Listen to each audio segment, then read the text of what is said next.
तो स्टूडेंट्स, आज के इस वीडियो में NCERT 10th class math exercise 12.3 का पहला प्रश्न हम लोग करने जा रहे हैं। देखिए, यह मैंने सीरीज स्टार्ट किया है बिहार बोर्ड परीक्षा को लेके, जिसमें एनसीईआरटी बुक के एक्सरसाइज 12.3 के सॉल्यूशन पहले नंबर प्रश्न से प्रारंभ होते जा रहे हैं और यह सीरीज आगे तक बढ़ती जाएगी, क्योंकि यह चैप्टर बहुत ही महत्वपूर्ण है और इससे परीक्षाओं में बहुत सारे प्रश्न आया करते हैं। अगर आप इस तरह से परीक्षा में प्रश्नों का उत्तर करते हैं तो एग्जामिनर आपको पूरा में पूरा मार्क्स देंगे। चलिए प्रश्न प्रारंभ करते हैं। पहला प्रश्न है, छायांकित भाग का क्षेत्रफल ज्ञात कीजिए यदि PQ बराबर 24 सेंटीमीटर, PR बराबर 7 सेंटीमीटर तथा O वृत्त का केंद्र है। अब देखिए, बुक में भी ये आपको फिगर स्पष्ट दिखाई दे रहा होगा। तो यहाँ पर PQ, यहाँ जो है PQ ये 24 सेंटीमीटर दिया हुआ है और ये भाग छायांकित है। फिर PR 7 सेंटीमीटर है, PR 7 सेंटीमीटर है और यह भाग भी छायांकित है। अब ये जो QR दिया हुआ है यह वृत्त का व्यास है। क्यों व्यास है? क्योंकि यह केंद्र से होकर गुजरता है, तो ये सबसे बड़ी जीवा है, इसलिए यह व्यास है। अभी ये दिया गया नहीं है, मैंने ये निकाल के यहाँ पे लिखा हुआ है। तो चलिए देखते हैं। यहाँ PQ बराबर 24 सेंटीमीटर, PR बराबर 7 सेंटीमीटर। एक कंसेप्ट समझ लीजिए कि व्यास द्वारा व्यास के दोनों अंतिम किनारों से परिधि पर कहीं भी कोण बनाया जाए तो यह जो कोण है, बनने वाला कोण 90 डिग्री का होता है। यही इसमें लिखा हुआ है। आइए समझते हैं। त्रिभुज RPQ में, तो त्रिभुज RPQ एक समकोण त्रिभुज है। अब इसमें RQ जो है ये कर्ण है और साथ ही साथ इस वृत्त का व्यास भी है। तो ये पता नहीं है तो सबसे पहले हम वृत्त का व्यास ज्ञात कर लेंगे। क्यों वृत्त का व्यास ज्ञात कर लेंगे? क्योंकि वृत्त का जब व्यास ज्ञात कर लेंगे तो हमें वृत्त की त्रिज्या पता चल जाएगी और वृत्त की जब त्रिज्या पता चल जाएगी तो हमें वृत्त का क्षेत्रफल पता चल जाएगा और इसी तरह से हम ये बना लेंगे। तो चलिए देखते हैं आगे का कॉन्सेप्ट, आगे समझेंगे। त्रिभुज RPQ में QR बराबर PR स्क्वायर जोड़ PQ स्क्वायर। अब यहाँ पाइथागोरस प्रमेय अप्लाई कर देते हैं। पाइथागोरस प्रमेय क्या है? तो कर्ण बराबर होता है लंब स्क्वायर जोड़ आधार स्क्वायर का अंडर रूट।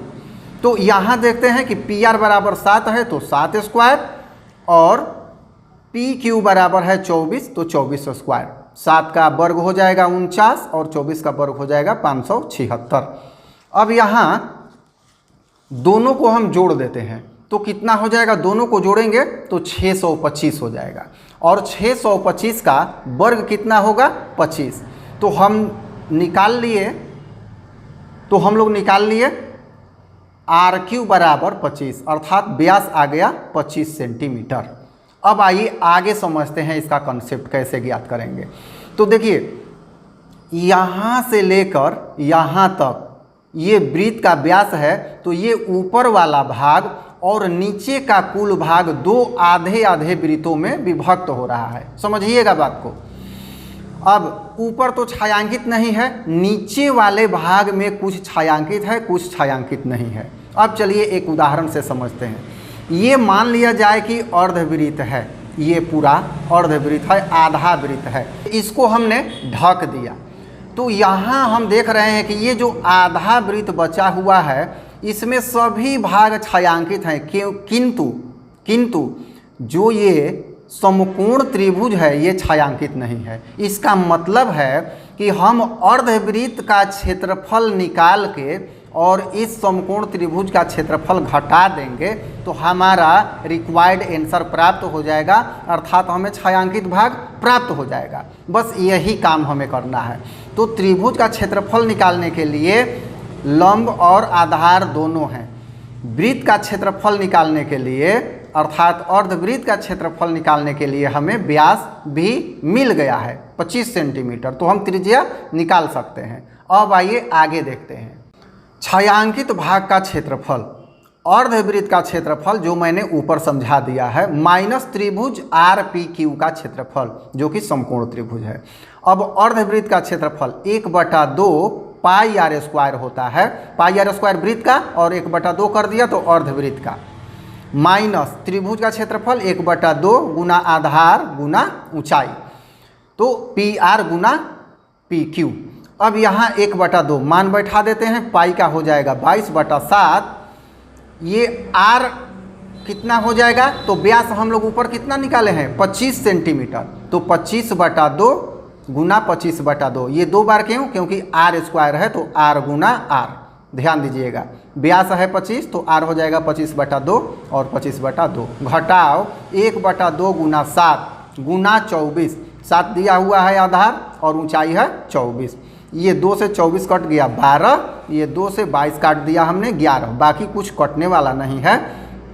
तो 11 गुना 25 गुना 25 625 हो जाएगा बटा 28, माइनस कितना हो जाएगा 84, 12×7 84, 6875 माइनस, अब 84 में 28 से गुना करेंगे तो 2352 और सबके बटा में 28। अब इसमें 6875 में 2352 जब घटा देंगे तो 4523/28, ये हमारा सेंटीमीटर स्क्वायर में आंसर होगा, क्योंकि यह क्षेत्रफल है। तो मुझे आशा है कि आपको बढ़िया से समझ में आ गया होगा। अगर समझ में आया है तो लाइक ज़रूर कीजिएगा, चैनल को सब्सक्राइब नहीं किए हैं तो सब्सक्राइब ही कर लीजिएगा। अगर समझाने में या समझने में कोई समस्या आ रही हो तो आप सुझाव के रूप में कमेंट भी कीजिएगा। धन्यवाद।